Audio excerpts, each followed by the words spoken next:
بسم اللہ الرحمن الرحیم الرحمن علم القرآن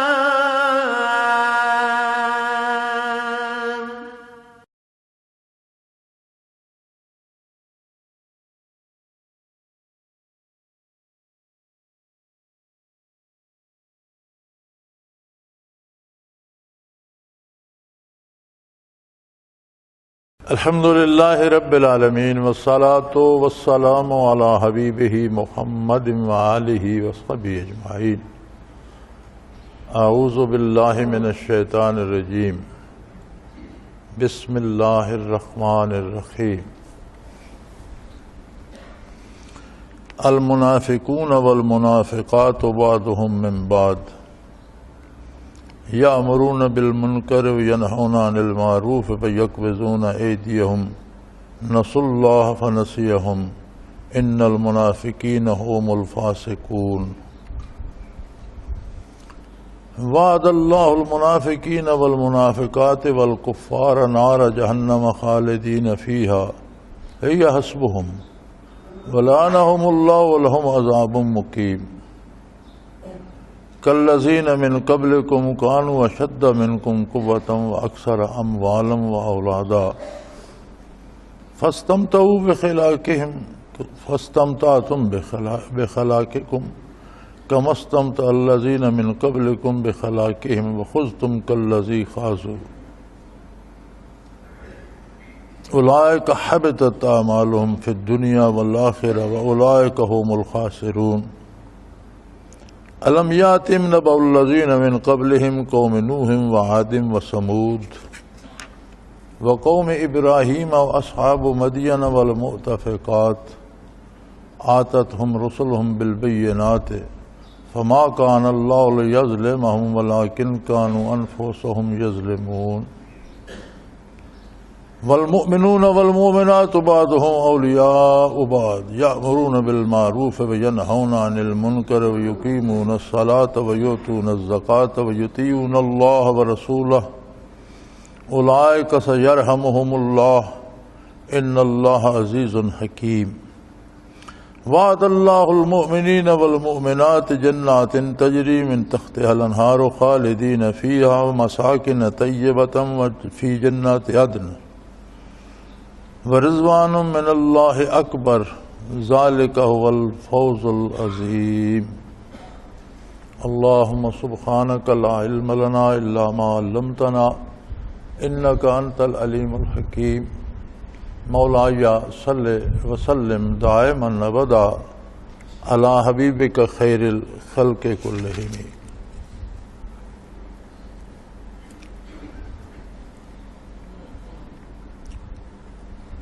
غالباً پچھلے کسی سبق میں نے عرض کیا تھا کہ انسان مدنی الطبع ہے، یعنی مل جل کر رہنا اس کے مزاج میں ہے، اس لیے کہ سارے انسان ایک دوسرے کے محتاج ہوتے ہیں زندگی گزارنے کے لیے۔ دکاندار گاہکوں کا محتاج ہے تو گاہکوں کو دکان کی بھی ضرورت ہے۔ ہم کسی سے لباس بنواتے ہیں، کسی سے جوتا بنواتے ہیں، کہیں سے خوراک کی چیزیں لاتے ہیں، اسی طرح ان لوگوں کو ہماری ضرورت۔ انسان کا مزاج اللہ کریم نے ایسا بنایا ہے کہ یہ مل جل کر ہی رہ سکتا ہے، اس لیے اسے مدنی الطبع کہتے ہیں۔ اس مل جل کر رہنے میں انسان کے عقیدے کو بہت بڑا دخل ہے، بہت بڑا دخل ہے۔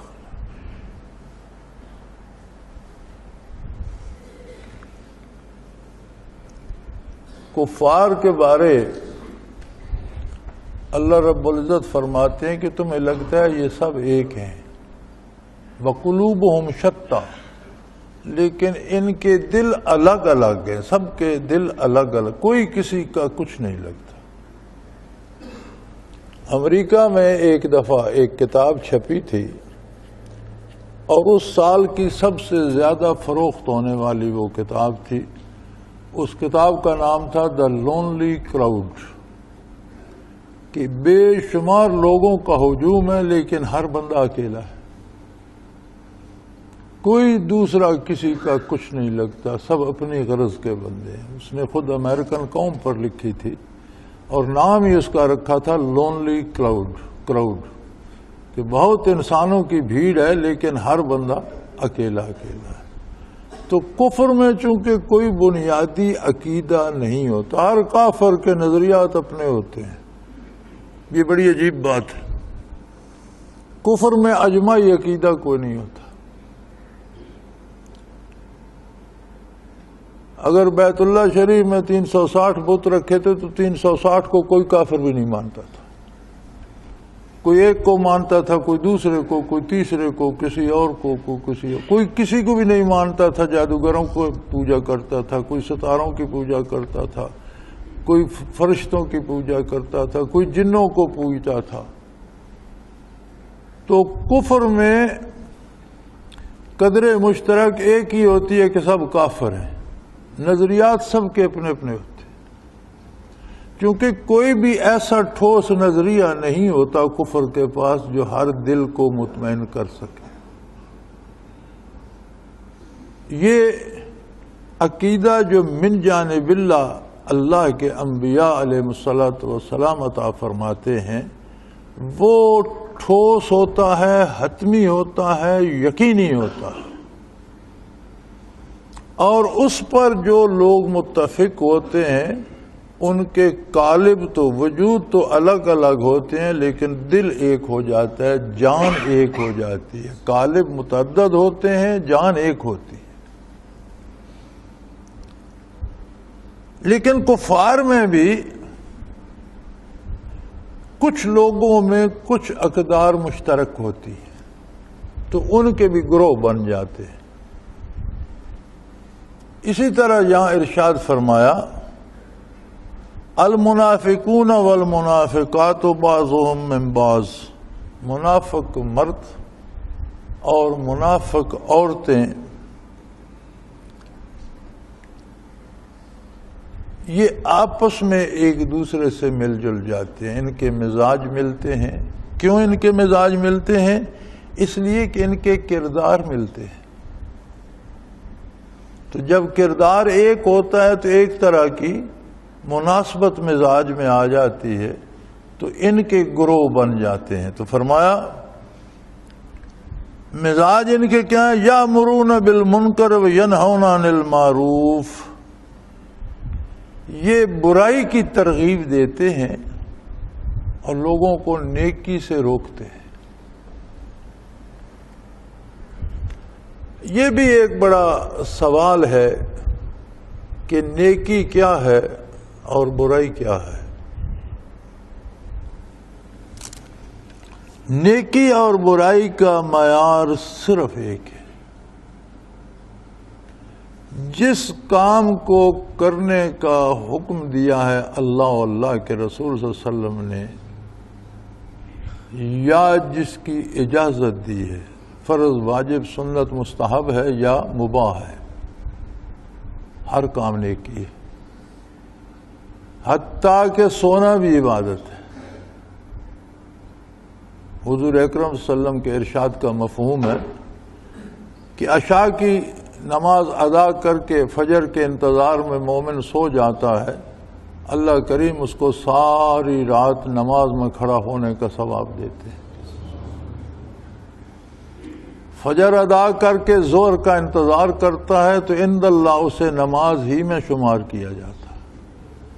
اسی طرح عصر، مغرب، عشاء تک ایک فریضہ ادا کر کے اگلے کا منتظر ہوتا ہے تو اسے خارج از نماز نہیں، اس کا ثواب اسی طرح رہتا ہے جیسے کھڑا ہوا نماز ادا کر رہا۔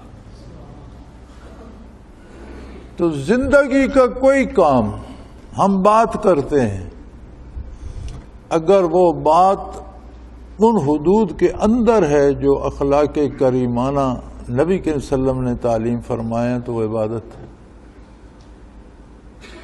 اگر ان سے باہر چلی گئی تو جرم بن جائے گا۔ یعنی نیکی اور بدی کا معیار جو ہم خود بنا لیتے ہیں وہ صحیح نہیں ہے. میں نیکی اور بدی کا معیار مقرر نہیں کر سکتا، آپ نہیں کر سکتے. ہم اکثر اپنی طرف سے سوچ لیتے ہیں کہ یہ تو نیکی ہے، اور نیکی نہیں ہوتی.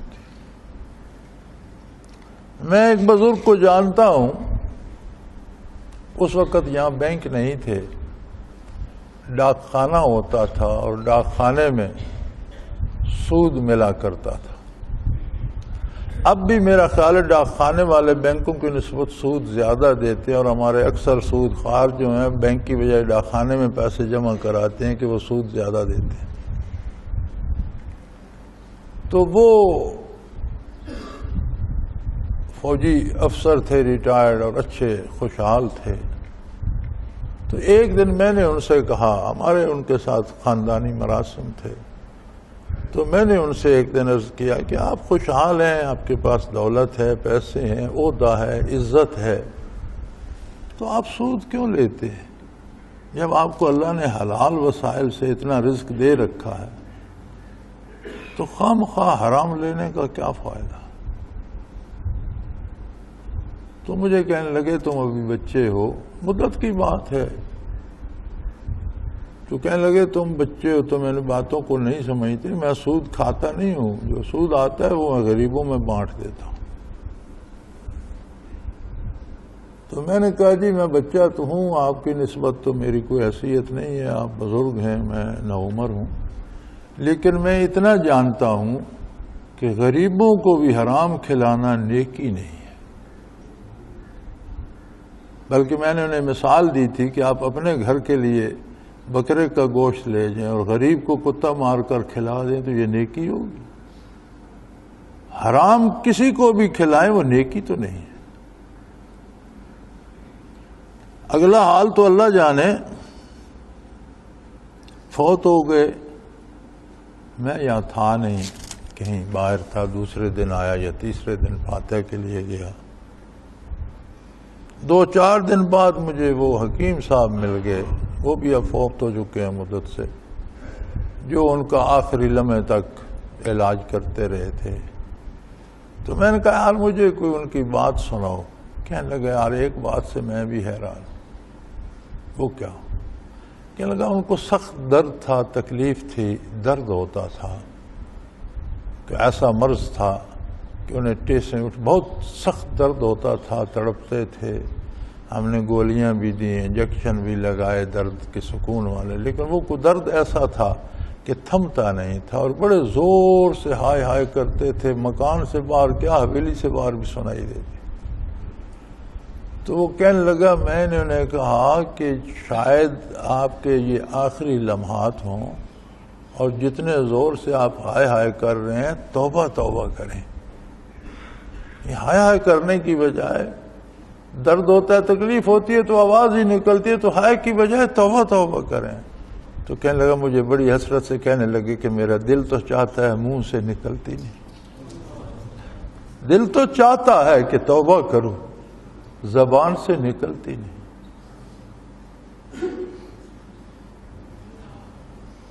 تو جو کسی کا کردار ہوتا ہے اسی کردار کے دوسرے بندے کو پسند کرتا ہے. اب اللہ کریم نے فرمایا منافق مرد اور منافق عورتیں، منافق مردوں اور منافق عورتوں کے ساتھ ان کا بڑا ربط ہوتا ہے، آپس میں ایک ہوئے رہتے ہیں. اس کی وجہ یہ ہے کہ ان کا کردار ملتا جلتا ہے. اور وہ کردار کیا ہے؟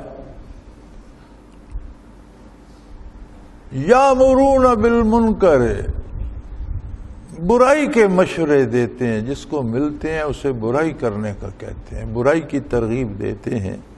وَيَنْهَوْنَ عَنِ الْمَعْرُوفِ، اور نیکی سے روکتے ہیں.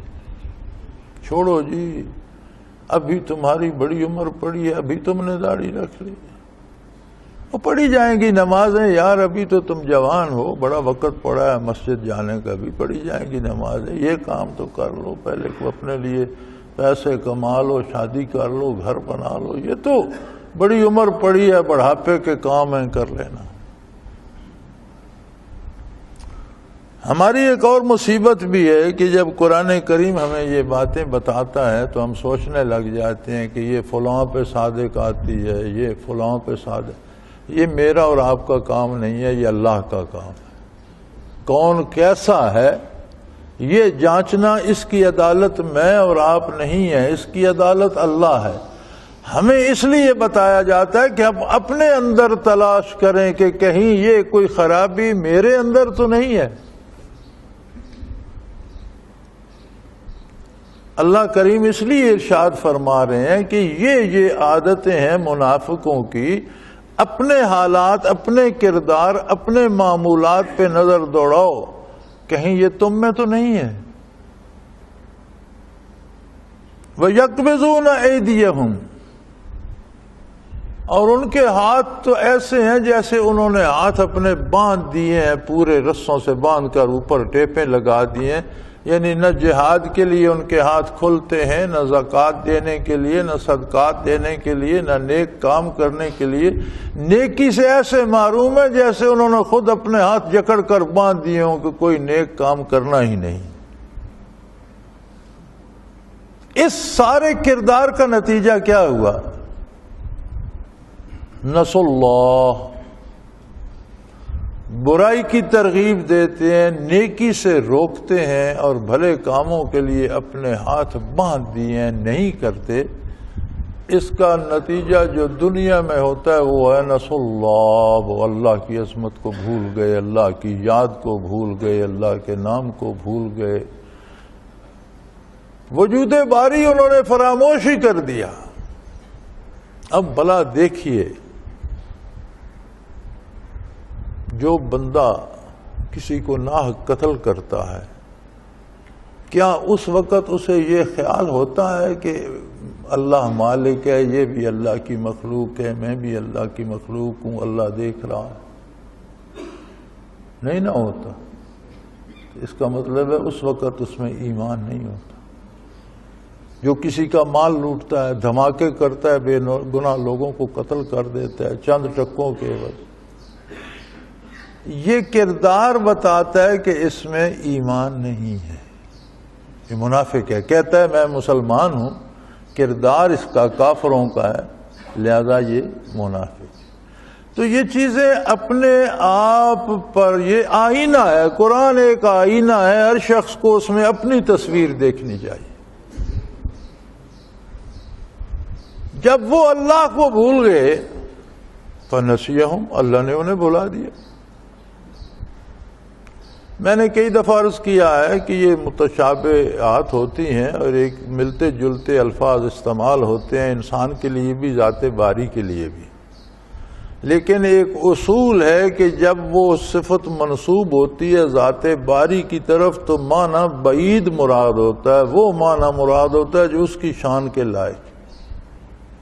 آپ دنیا کا اصول دیکھ لیں، میں یہ کہتا ہوں کہ یہ میری بات 10 بندوں نے سنی، اس کا ایک اور درجہ ہے۔ جب میں یہ کہتا ہوں کہ یہ میری بات گورنر نے سنی، اس کی حیثیت اور ہے۔ جب میں یہ کہتا ہوں یہ میری بات وزیر اعظم نے سنی، بات وہی ہے، شاید سننے والے ہزاروں تھے، جو بندے تھے وہ عام لوگ تھے، ایک بندے نے سنی، وہ وزیر اعظم تھا، بات وہی ہے لیکن اس کی حیثیت بدل گئی۔ انہوں نے تو اللہ کی عظمت کو بھلا دیا۔ اب اللہ کا علم تو دائمی ہے، ہمیشی ہے، ہمیشہ کے لیے ابدی ہے، حضوری ہے، اللہ نے کیسے بھلا دیا؟ تو اس سے مراد یہ ہوگا کہ اللہ نے انہیں ایسے کر دیا جیسے کسی کے گھر میں کوئی ایسی چیز ہو جو اسے قطعاً یاد ہی نہ ہو، بھولی بسری کسی گودام میں پھینک دی، اسے زنگ کھائے، مٹی چڑھ جائے، خراب ہو جائے، مٹی میں مل جائے، اسے یاد ہی نہیں ہے کہ نہیں۔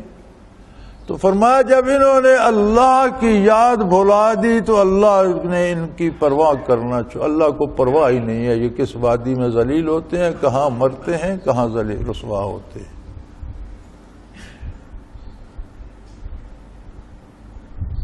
تو نتیجہ یہ ہوا کہ اگر گناہ کا تسلسل، گناہوں کا تسلسل یاد الہی بھلانے کا سبب بن جاتا ہے، یعنی تسلسل گناہ سے آدمی کی نیکیاں ضائع ہوتی ہیں، اس کے اخلاق بگڑتے ہیں، اس کا کردار بگڑتا ہے.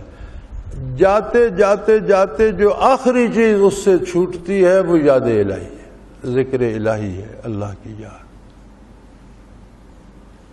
تو اگر کوئی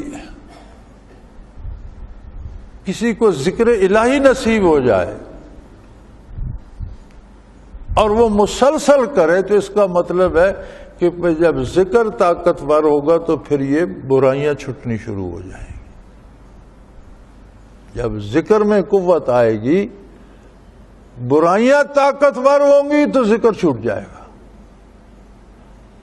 اب اسی کلیے کو الٹ کر دیکھیں تو جب ذکر طاقتور ہوگا برائیاں چھوٹ جائیں. تو ہمارے ساتھیوں کو بہت ہوتا ہے یہ تجسس کہ میرے دیکھیں مراقبات کتنے ہیں، میرے مقامات کیا ہیں. ہر بندہ اپنا مقام خود جانچ سکتا ہے کہ جتنی تم سے برائی چھوٹ رہی ہے اتنا تمہارا مقام مضبوط ہو رہا. اور اگر برائی نہیں چھوٹ رہی تو بھائی ایکٹنگ کر رہے ہو، ذکر نہیں کر رہے ہو، یا دل سے نہیں کر رہے ہو یا خلوص سے نہیں کر رہے ہو. کر بھی رہے ہو تو اس میں کیا کمی ہے؟ کوئی کمی ہے، ورنہ صابن بھی لگتا رہے اور میل بھی نہ نکلے، یہ کیسے ممکن ہے؟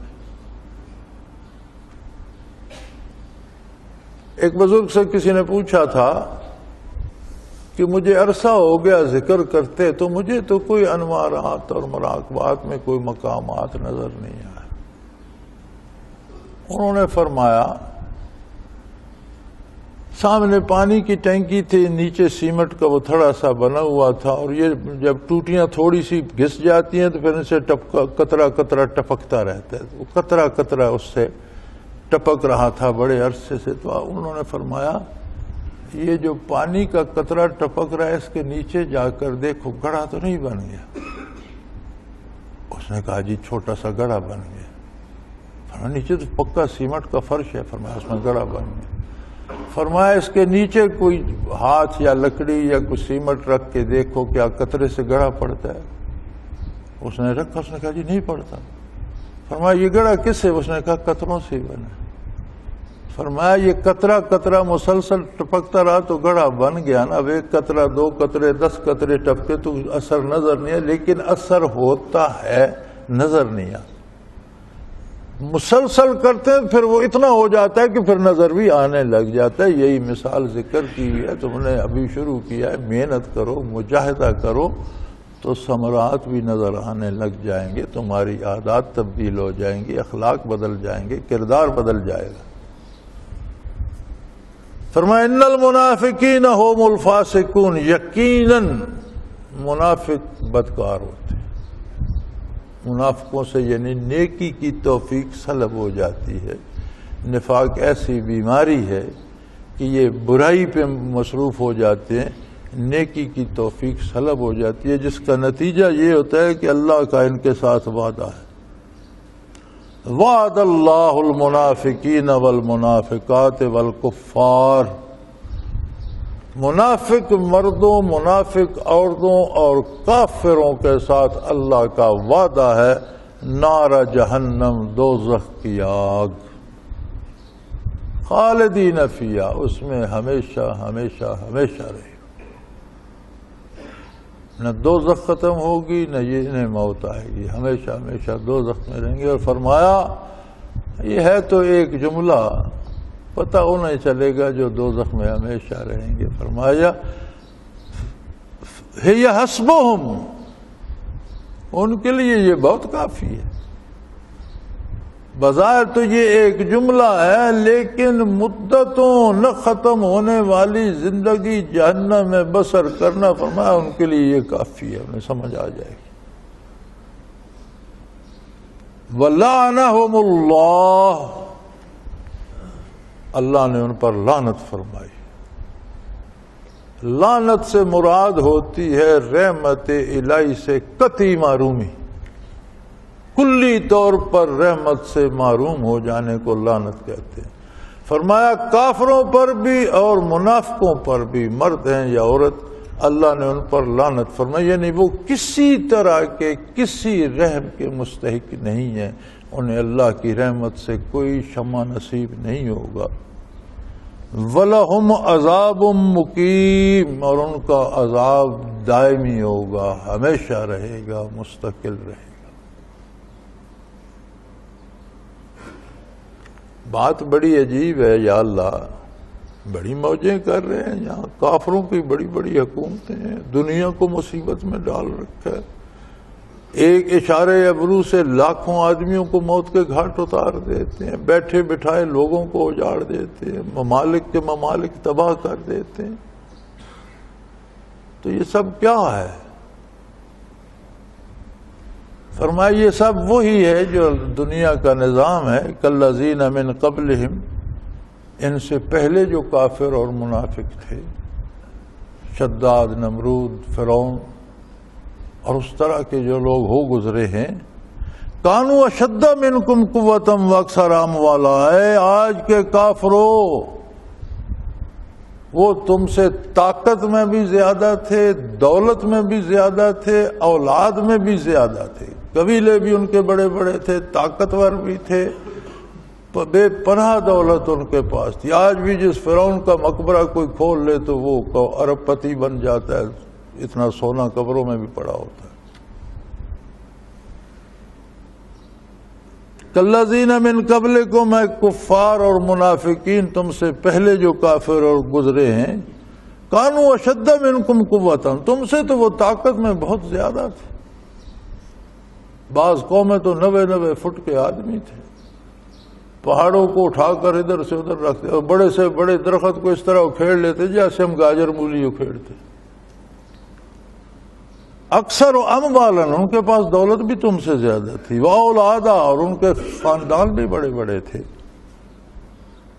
فاستمتعوا، تم بھی دنیاوی رزق اپنا استعمال کر لو، دنیا کا جو حصہ تمہارے نصیب میں ہے اس سے عیش کر لو۔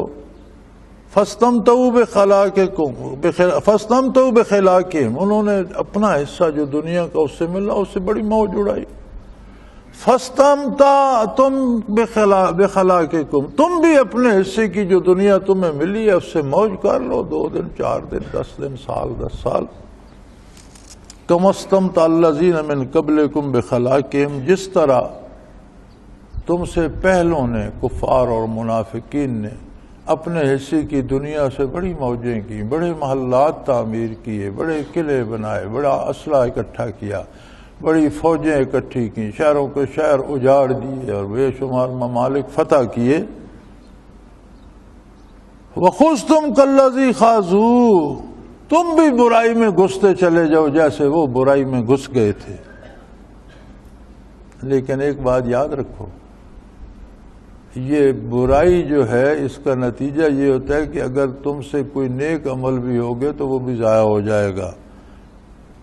اولئک حبطت اعمالہم فی الدنیا والآخرہ، یہ وہ بد نصیب ہے جن کی نیکیاں بھی دنیا میں بھی سلب ہو گئیں اور آخرت میں بھی سلب ہو گئی۔ اولئک ھم الخاسرون، سب سے زیادہ نقصان میں یہی لوگ رہے جن کا کوئی نیک عمل بھی قبول نہیں ہوا، نہ دنیا میں نہ آخرت میں۔ فرمایا تم یار اس بات سے بڑے حیران ہوتے ہو، کافر موج کر رہے ہیں، تمہیں اس بات کی خبر نہیں ہے؟ الم یاتم نبأ الذین من قبلہم، کیا لوگوں کے پاس ان سے پہلے لوگوں کی باتیں نہیں پہنچی؟ کیا تمہارے پاس تاریخ موجود نہیں ہے؟ قوم نوح و عاد و ثمود، کیا تم نے نوح علیہ السلام کی قوم کا تذکرہ نہیں پڑھا؟ کیا تم نے عاد اور ثمود کا ذکر نہیں سنا؟ وقوم ابراہیم، ابراہیم علیہ السلام کی قوم کا تم نے ذکر نہیں سنا، جن کا بادشاہ نمرود اپنی پوجا کرواتا تھا اور خود کو خدا سمجھتا تھا۔ عاد اور ثمود بڑے بڑے طاقتور تھے، نوح علیہ السلام کی قوم کہاں دنیا پر چھائی ہوئی تھی۔ واصحاب مدین، اور مدین والوں کا، والمؤتفقات، اور ان بستیوں کے باسی جو بستیاں الٹ دی گئیں، یہ ساری بڑی طاقتور قومیں تھیں، بڑی دولت مند قومیں تھیں، بڑی مضبوط حکومتیں اور سلطنتیں اور ریاستیں تھیں۔ آتتم رسلہم بالبینات، اللہ نے انہیں بھی محروم نہیں رکھا، انہیں بھی موقع بخشا، ان کے پاس اپنے رسول بھیجے، واضح دلائل دے کر بھیجے۔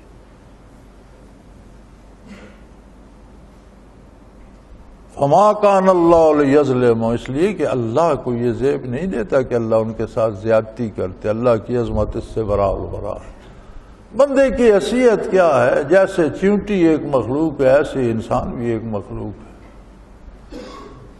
وہ خالق کائنات ہے، اس کے سامنے بندے کی کیا حیثیت ہے؟ وہ اس سے کیوں زیادتی کرے گا؟ اس نے تو فرعون کے پاس بھی اپنے 2 نبی بھیجے، رسول موسیٰ علیہ السلام کو بھیجا، وہ تو ایسا کریم ہے، فرمایا فَقُولَا لَهُ قَوْلًا لَيِّنًا، اس سے بات ذرا دھیمے اور مزے کے انداز میں کرنا، ایسا نہ ہو کہ آپ کی باتوں سے چڑھ کر جہنم میں چلا جائے، آپ بات پیار سے اور دھیمے انداز میں نرم گفتار میں بات کیجیے گا، چونکہ اللہ کو زیب نہیں دیتا تھا ان کے ساتھ زیادتی کرتے، وَلَٰكِنْ كَانُوا أَنفُسَهُمْ يَظْلِمُونَ، انہوں نے تو اپنے آپ پر خود ظلم ڈھائے، انبیاء کی نبوت کا انکار کیا، عظمت الہی کا انکار کیا، دولت، لو، لشکر، فوج، حکومت، سلطنت اس کے گھمنڈ میں آ کر اور طاقت کے گھمنڈ میں آ کر کہنے لگے کون ہے جو ہمارے مقابل آئے گا؟ وہ تم نے ان کی تاریخ نہیں پڑھی، کس طرح صفحہ ہستی سے مٹا دیے گئے اور نیست و نابود کر دیے گئے۔ اور فرعونیوں کو مرنے کے بعد بھی قرآن کریم کہتا ہے یعرضون علی النار غدوا وعشیا، صبح شام ان پر تازی آگ بھیجی جاتی ہے جہنم کی، اور آخرت کے دن اشد العذاب میں داخل ہوں گے، بہت بڑے عذاب میں داخل ہوں گے، اور قیامت تک ان پر صبح نئی اور شام نئی آگ بھیجی جاتی ہے، جہاں بھی ان کے مردے پڑے ہیں، جہاں بھی ان کی ارواح ہیں وجود ہیں، نئی سے نئی جہنم کی آگ صبح شام بھیجی جاتی۔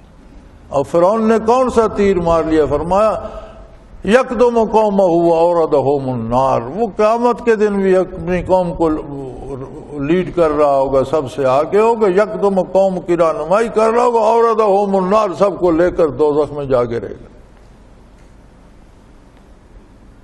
تو فرمایا کفر کی موجودہ حالت کافر کی نہ دیکھو، کفر کا انجام دیکھو، نتیجہ دیکھو۔ تمہارے تمہارے سامنے اقوام عالم کی تاریخ پڑی ہے، دیکھو تو صحیح، برائی، نافرمانی، فسق و فجور، کفر و منافقت کا نتیجہ دنیا میں کیا، اور آخرت کی خبر اللہ فرماتے میں دے رہا ہوں۔ دنیا میں 2 ہی قومیں ہیں، کافر اور مومن، یہی 2 قومی نظریہ ہے۔ منافق، مشرک، کفر یہودی، آگے یہ کفر کی قسمیں ہیں۔ میں کہا کرتا ہوں کہ کتے سارے کتے ہوتے ہیں، کوئی کاٹنے والا، کوئی دوڑنے والا، کوئی شکاری، کوئی نہایا دھویا ہوا صاف ستھرا، کوئی گندا مندہ، کوئی بازاروں میں آوارہ پھرتا ہے، کسی کو کسی نے گدوں پہ بٹھا رکھا ہے، لیکن کتا ہونے میں کوئی فرق نہیں، کوئی سفید ہے، کوئی سیاہ ہے، کوئی سرخ ہے، لیکن بنیادی طور پر کتا ہونا سب کی خصوصیت۔ اسی طرح حضور کے ارشاد گرامی، اور کفر ملت واحدہ، کفر ایک ہی ملت ہے۔ کفر کی قسمیں الگ ہوں گی، ان کے رنگ الگ ہوں گے، ان کے جو طریقے ہیں عبادت کے وہ الگ ہوں گے، ان کے عقیدے نظریے الگ ہوں گے، لیکن کفر ملت ایک ہے۔ الکفر ملت واحدہ، ایک ملت کفر ہے، ایک ملت ایمان ہے، مومن ہے۔ 2 ہی قومیں ہیں دنیا میں۔ آج کل ہمارے دانشور اس پہ ٹی وی پہ بڑا زور لگا رہے ہیں اور اخباروں میں کہ یار یہ درمیان سے لکیر ہٹا دینی چاہیے اور مومن کافر سب انسان ہیں۔ آپ کو یہ غلط فہمی ہے، مومن انسان ہے اور کافر درندہ۔ شکل اس کی انسانی ہے، وہ درندہ ہے، انسانوں اور درندوں میں حد فاصل ہوتی ہے۔ تو فرمایا دوسری قوم دنیا میں ہے والمومنون والمومنات بعضهم اولیاء بعض، مومن مرد اور مومن عورتیں ان کا رشتہ آپس میں ایک دوسرے سے ہوتا ہے، ان کا مزاج ایک دوسرے کے ساتھ ملتا ہے، ان کے تعلقات ایک دوسرے کے ساتھ ہوتے ہیں، اس لیے کہ یامرون بالمعروف وینہون عن المنکر۔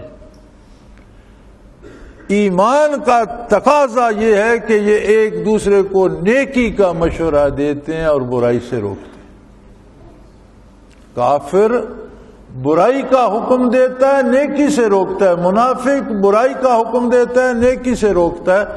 مومن مرد ہو یا عورتیں دوستی تعلق ملاقات جس سے ہو اسے نیکی کا بھلائی کا مشورہ دیتے ہیں، برائی سے روکتے ہیں۔ پھر یہ عجیب لوگ ہیں، وہ یقیمون الصلاۃ، اللہ کی عبادات کو قائم کرتے ہیں۔ اقامت صلاۃ اور ادائے صلاۃ میں ایک نازک سا فرق ہے۔ آپ اپنی نمازیں پڑھتے ہیں تو ادائے صلاۃ کا فریضہ ادا ہو جاتا ہے۔ اقامت صلاۃ یہ کہ آپ جہاں ہوں اور جو بھی آپ کی بات سنیں اسے بھی تاکید کریں اور نماز قائم ہوتی چلی جائے۔ اقامت صلاۃ یہ ہے کہ اس نیکی کو پھیلائیں، آپ کے ارد گرد آپ کے ساتھ تعلق والا، آپ کی بات سننے والا ہر بندہ نمازی ہوتا چلا جائے، یہ اقامت صلاۃ ہے۔ یقیمون الصلاۃ، نمازوں کو قائم کرتے ہیں۔ ویؤتون الزکوٰۃ، مال پر اللہ نے جو فرض کر دیا ہے زکوٰۃ اللہ کی راہ میں وہ ادا کرتے ہیں۔ القصہ ویطیعون اللہ ورسولہ، اللہ کی اطاعت کرتے ہیں، اور اللہ کی اطاعت کیا ہے؟ اللہ کے رسول صلی اللہ علیہ وسلم کی اطاعت۔ کسی بزرگ سے کسی نے پوچھا تھا کہ حضرت مجھے کوئی اپنی اصلاح کے لیے نسخہ ارشاد فرمائیے۔ انہوں نے کہا آسان بات ہے بچے، کوئی لمبا کام نہیں ہے، ایک کاپی اور قلم لے لو، جب سو کر اٹھو تو جو جملہ منہ سے نکالو کاپی پہ لکھ دو، جو کام کرو کاپی پہ لکھ دو، صبح سے لے کر رات سونے تک ایک دن کی ڈائری لکھ لو، جو جملہ منہ سے نکلے وہ بھی نقل کر لو، جو کام کرو، کھانا کھایا، ناشتہ کیا، چائے پی، باہر گیا، دفتر گیا، جانوروں کو چارہ دیا، دکان پر گیا، سودا فروخت، یہ کہ جو کرتے ہو لکھتے جاؤ، رات تک ختم کر کے ایک دن کی کاپی اپنی دوسرے دن بیٹھ کے پڑھ لینا، تمہیں اندازہ ہو جائے گا کہ تم نے کتنے کام اللہ اور اللہ رسول کے حکم کے مطابق کیے اور کتنے خلاف کیے۔ جو خلاف ہیں چھوڑ دو، سادہ سی بات ہے، لمبے مشورے کی ضرورت نہیں ہے۔ اپنا ہماری عادت یہ ہے کہ ہم دوسروں کو تولتے رہتے ہیں کہ یہ کیسا بندہ ہے۔ حق یہ ہے کہ اپنا امتحان، اپنا حساب کرو۔ سیدنا فاروق اعظم رضی اللہ عنہ فرماتے تھے اپنا حساب کیا کرو اس سے پہلے جب کہ تم سے حساب لیا جائے، اپنا محاسبہ خود کیا کرو اس سے پہلے کہ تم سے حساب لیا جائے۔ تو مومن میں مردوں اور عورتوں میں یکسانیت اور یگانگت اس لیے ہوتی ہے کہ وہ سارے نیکی کا حکم کرتے ہیں، برائی سے روکتے ہیں اور نمازیں قائم کرتے ہیں، زکوٰۃ دیتے ہیں، حتیٰ ان کی زندگی اطاعت الہی اور اطاعت پیغمبر کا مظہر ہوتی ہے، عملی تصویر ہوتی ہے۔ اولئک سیرحمہم اللہ، یہ وہ لوگ ہیں جن پر اللہ ضرور رحم فرمائے۔ اگلے دن ہمارے ایک، وہ اپنے آپ کو بذام خود تو مجتہد اور امام ہی سمجھتے ہیں، اپنی رائے کے بندے ہیں، ٹی وی پہ ارشاد فرما رہے تھے۔ میں ان کی باتیں اکثر تو نہیں سنتا، لیکن کبھی میں نے کہا چلو آج کیا فرماتے ہیں سن لیں۔ اب دیکھیں ایک عجیب منطق ارشاد ہو رہی ہے، یہ بڑے مجتہد ہیں۔ او جی اللہ نے دنیا بنائی اور اس میں بندوں کو بنایا، اللہ نے دوزخ بنائی، جنت بنائی، اب بندے عمل کر کے تو جس کا استحقاق ہوگا وہ جنت میں جائے گا۔ لا حول ولا قوت الا باللہ۔ بندہ جتنی بھی عبادت کر لے اس کا حق کوئی نہیں بنتا، اس لیے کہ وہ اتنی نعمتیں پہلے لے چکا ہے کہ جتنی بھی عبادت کرتا رہے ان کا شکر ادا نہیں کر سکتا۔ آخرت اس کا انعام ہے کہ میں نے اسے وجود دیا، میں نے اسے عقل و شعور دیا، میں نے اسے استعداد معرفت دی، میں نے اسے مال دیا، اولاد دی، جان دی، حکومت دی، عہدہ دیا، دولت دی، یہ میرا شکر ادا کرتا رہا، میں اسے آخرت مزید انعام میں دوں گا۔ استحقاق اللہ پر کسی کا نہیں بنتا، یہ گمراہی ہے۔ بندہ جتنی بھی عبادت کرتا رہے وہ جو کچھ لے چکا ہے اس کا حق ادا نہیں کر سکتا۔ اس لیے قرآن فرماتا ہے اولئک سیرحمہم اللہ، یعنی انہیں پھر رحمت الہی کی ضرورت ہوگی۔ اور جو لوگ نیکی کا حکم کرتے ہیں، برائی سے روکتے ہیں، نماز قائم کرتے ہیں، زکوٰۃ دیتے ہیں، حتیٰ کہ عمر عزیز اللہ و اللہ کے رسول کی اطاعت میں بسر، اللہ ان پر رحم فرمائے گا، حق نہیں بنتا ان کا۔ سیرحمہم اللہ، اللہ ان پر رحم فرمائے گا۔ ان اللہ عزیز حکیم، کہ اللہ غالب بھی ہیں اور حکمت والے بھی ہیں۔ اور اس نے تو وعدہ کر دیا، سبحان اللہ، کافروں سے بھی اور منافقوں سے بھی وعدہ کیا تھا، فرمایا میں نے اپنے مومن بندوں سے بھی وعدہ کر دیا، میرا تمہارا وعدہ رہا۔ وعد اللہ المومنین والمومنات، مومن مردوں اور مومن عورتوں سے، پھر پہلے مومن کی تعریف کر دی کہ مومن ہے کون، تعارف کر دیا۔ ہمیں اس تعارف میں اپنے آپ کو دیکھنا ہے کہ کیا میں اس تعارف میں پورا بیٹھتا ہوں کہ نیکی کا حکم کرتے ہیں، برائی سے روکتے ہیں، نمازیں ادا کرتے ہیں، زکوٰۃ دیتے ہیں، حتیٰ کہ پوری زندگی اطاعت پیغمبر میں گزار دیتے ہیں۔ ان کے ساتھ فرمایا میرا وعدہ ہے جنات تجری من تحتہا الانہار، انہیں ان باغوں میں رکھوں گا جن کے تابع نہریں بہتی ہیں۔ عموماً ہمارے مترجم حضرات یہاں لکھ دیتے ہیں باغوں کے نیچے نہریں بہتی ہیں، تجری من تحتہا الانہار۔ میں نے یہاں معنی بھی یہی لکھا ہے جن کے تابع نہریں چلتی ہیں، باغ کے نیچے نہر کا کوئی مقصد نہیں۔ جنت میں ایک عجیب نظام ہے، دنیا میں باغ نہروں کے محتاج ہیں، جہاں پانی پہنچ سکتا ہے وہاں باغ لگ سکتا ہے، جہاں پانی نہیں پہنچتا نہیں لگتا۔ جنت کے باغوں کے تابع پانی ہے، آپ جہاں باغ لگائیں نہر کا کام ہے وہاں پہنچے، یعنی جنتی جہاں چاہے گا یہاں باغیچہ ہونا چاہیے۔ اب یہ نہر کی پانی کی مجبوری ہے کہ وہ وہاں پہنچے۔ دنیا میں باغ نہروں کے تابع ہیں کہ جہاں پانی پہنچتا ہے وہاں باغ لگ سکتا ہے۔ جنت میں اگر جنتی چاہتا ہے کہ میرا باغ اس قسم کا ہونا چاہیے، وہ ایک پہاڑی پہ لگا دیتا ہے۔ پانی کا کام ہے، بغیر کسی مشین، بغیر موٹر، بغیر پمپ کے چڑھ کر پہاڑی پر اس کا باغ سیراب کر۔ یہ مفہوم ہے تجری من تحتہا الانہار، ان کے تابع نہریں جاری ہیں۔ خالدین فیہا، پھر مزے کی بات یہ ہے کہ وہ ان میں ہمیشہ ہمیشہ ہمیشہ رہیں گے، نہ ان کو موت آئے گی نہ جنت پرانی ہوگی، نہ ان کی جوانی ڈھلے گی نہ جنت کا حسن ڈھلے گا، نہ جنت کی نعمتوں میں لذتیں کم ہوں گی نہ ان کا ذوق و شوق کم ہوگا۔ خالدین فیہا، اس میں ہمیشہ ہمیشہ رہیں گے۔ وَمَسَاكِنَ طَيِّبَةً فِي جَنَّاتِ عَدْنٍ، اور بڑے خوبصورت گھر دوں گا میں انہیں، جیسا کسی نے سوچا نہیں ہوگا، کسی نے دیکھا نہیں ہوگا، ایسے ایسے عالی شان محلات میں انہیں دوں گا، اور ہمیشہ ہمیشہ رہنے والی جنت میں دوں گا۔ بے شمار نعمتیں ہیں۔ حدیث شریف میں بے شمار تفصیل ملتی ہے کہ ایک جنتی نے لباس پہنا ہوا ہے، دوسرے کسی کا لباس دے کر اسے پسند ہے، یار یہ تو لباس اس کا بڑا خوبصورت ہے، وہ یہ سوچے گا تو اس کا لباس ویسا ہو جائے گا۔ درخت ہے بڑا شاندار اونچا ہے، اس پہ خوبصورت پھل ہے، جنتی ارادہ کرے گا یار یہ پھل ہے اونچا ہے یہ تو کھانا چاہیے، شاخ جھک آئے گی، اسے سیڑھی لگانے کی ضرورت نہیں، درخت جھک آئے گا کہ لے لو۔ کسی پھل سے ایک لقمہ کھائے گا، دوسرا کھائے گا تو پہلے سے زیادہ لذیذ ہوگا۔ محلات ایسے ہوں گے جیسے دنیا میں نے کسی نے دیکھنا کیا سوچے بھی نہ ہوں گے. لیکن فرمایا اس کے علاوہ جنت کی اصل نعمت جو ہے وہ ہے وَرِضْوَانٌ مِّنَ اللَّهِ اکبر. اللہ ان پر راضی ہوگا اور یہ سب سے بڑی نعمت ہے. وَرِضْوَانٌ مِّنَ اللَّهِ اکبر، رضائے الہی سب سے بڑی نعمت ہے. یہ جنت تو اس کا مظہر ہے، جنت تو اس کی سند ہے.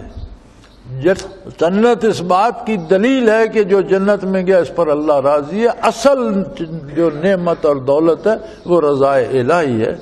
ذالک هو الفوز العظیم. یہ بہت بڑی کامیابی ہے کہ کوئی دوزخ سے بچ جائے اور جنت میں چلا جائے. ذالک هو الفوز. یہ ملکوں کو فتح کرنا کامیابی نہیں ہے، حکمران بن جانا کامیابی نہیں ہے، دولت مند اور سیٹھ بن جانا کامیابی نہیں ہے، طاقتور اور جوان. اصل کامیابی یہ ہے کہ جو جنت میں پہنچ گیا وہ کامیاب ہو گیا، وہ جیت گیا. وآخر دعوانا ان الحمدللہ رب العالمین. اللہ اللہ اللہ اللہ اللہ اللہ اللہ اللہ. حضرت امیر محمد اکرم آبان مد ظلہ العالی دارالعرفان منارہ ضلع چکوال میں سالہ سال سے قرآن و حدیث کے اوپر خطابات کر رہے ہیں اور سلسلہ نقشبندیہ اویسیہ کے مطابق لوگوں کو ذکر الہی کی تربیت دے رہے ہیں. وہ قرآن پاک کی تفسیر ترتیب وار بیان کر رہے ہیں. تفسیر قرآن کو وہ موجودہ ملکی اور بین الاقوامی حالات کے مطابق بیان کرتے ہیں. موٹر وے سے کلر کہار کے انٹرچینج سے نکلتے ہوئے کلر کہار کی جھیل سے ہوتے ہوئے میانی، بوچھال اور نور پور سے گزرتے ہوئے دارالعرفان منارہ پہنچ سکتے ہیں. حضرت امیر محمد اکرم آبان نے بچیوں اور بچوں کی دینی اور دنیاوی تعلیم کے لیے سقارہ اکیڈمی کے نام سے ایک درسگاہ بھی قائم کی ہے، جس کا افتتاح ملک پاکستان کے صدر جنرل محمد ضیاء الحق نے اپنے دست مبارک سے کیا تھا. وہ تمام احباب جو اسلام کی طلب رکھتے ہیں ان سے گزارش ہے کہ دارالعرفان منارہ ضلع چکوال میں امیر محمد اکرم آبان صاحب کے خطابات سے مستفید ہوں. وہ ہر جمعے کو نماز سے پہلے بیان فرماتے ہیں. ہر ماہ کی پہلی اتوار کو ماہانہ اجتماع ہوتا ہے جس میں آپ خصوصی خطاب فرماتے ہیں اور پاکستان کے چاروں صوبوں سے احباب اس اجتماع میں شرکت کرتے ہیں. اس کے علاوہ یہاں سال میں 2 مرکزی اجتماعات بھی ہوتے ہیں. ایک رمضان المبارک میں اعتکاف کا اجتماع اور دوسرا جولائی اور اگست میں 40 دن کا اجتماع ہوتا ہے جس میں روحانی تربیت کی جاتی ہے. اپنا خون سیماب دے کر اتنا ہم کر جائیں گے، نام آقا کا چمن میں پھر رقم کر جائیں گے.